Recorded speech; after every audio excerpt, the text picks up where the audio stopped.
As a teacher, I have to make lesson plans quite a lot, and it can take quite a long time. So in this video, I'm going to show you how I make a lesson plan in Excel. I believe it's actually the best program for making lesson plans. And I'm making a video that follows this, which shows you how to make it into a template file. Making it into a template file makes you save quite a lot of time. So I really recommend it.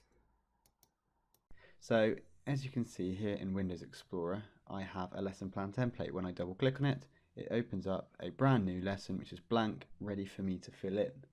Okay, when this is filled in, you'll have a lesson that looks a little bit like this. Let me just zoom in a bit closer. So in here I've put the things which I believe should be in a lesson plan. So I've got the time, what the teacher does, what the student does. I've got a gap here to separate what the teacher does and the teaching tools that we use in the classroom, such as differentiation, AFL, and extension activities. At the top I've got my aim and my objectives, and at the bottom I have a place where I can hyperlink my seating plan, my class list, and any additional comments. Okay, so how do you make this? Well, essentially the same as making any other Excel file. So we go File, we go New, and we select a blank document. So there's going to be a lot of copy and paste here because I want to make it quick, this video. So to start with, I'm going to put at the top my date and my aim. I'm going to put my lesson and my objectives. Okay.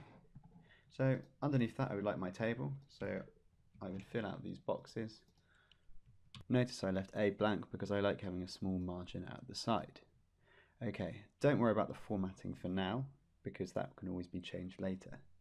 So I'm just going to put in the details for a lesson plan. It does make sense when you're actually making a lesson plan template to have a lesson plan prepared or be planning one at the same time, so you can put it straight in and you can move it around so you can change the boxes to the correct size. So I've just put it all in there. Obviously my teacher does need to be quite a big box. Student do, not quite as big. Differentiation's quite a big one. But hang on, if I keep making these boxes bigger, I can't guarantee that it's all going to fit on one page. So to guarantee that it fits on one page, I'm going to have to go to page layout at the top, and I'm going to go grid lines, and I'm going to put the print grid lines on. So when I put on the print grid lines, notice dashed lines appear in the spreadsheet. This is where the file will print. So at the moment extension is outside of this. To change this, what we're going to do is we're going to change our paper to landscape.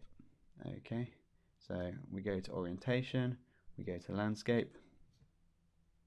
Brilliant, so that's extended our paper over to here. Right, let's keep extending these column sizes.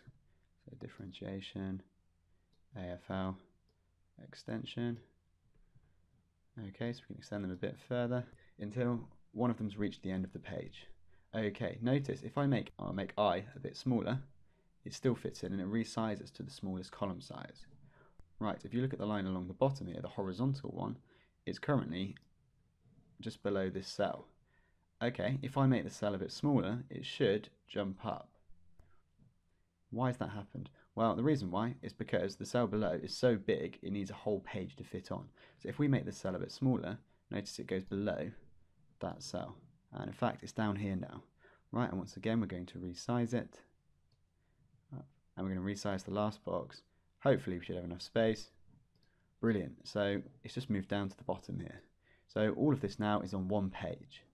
Right, I like to have space at the bottom of my page, so I'm going to see if I can make any of these columns a bit wider. Okay, let's make I a bit smaller. At the bottom I like to hyperlink things so I can easily access things. These include my class list and my seating plans. So let's just copy and paste them in. If I want to make them into a hyperlink, I'm going to right click, I'm going to select hyperlink, and from there I can choose to link it to whichever document I feel fit. I have actually got my seating plan and class list in another document which I can quickly link over. Okay, notice they're off the bottom there, so I'm just going to have to resize the cells. One of the biggest strengths Excel has over Word is it's designed to be in a table format. You can quite easily change the size of each of the cells. If you want to, when it prints out, to have a table here, you can select the table, go to Home, and put the borders on. My borders are already on because I copied them from another one of my spreadsheets. So now that I've created a lesson plan, I want to be able to make this be usable and put into a template. Check out my next video and I'll show you how to do this.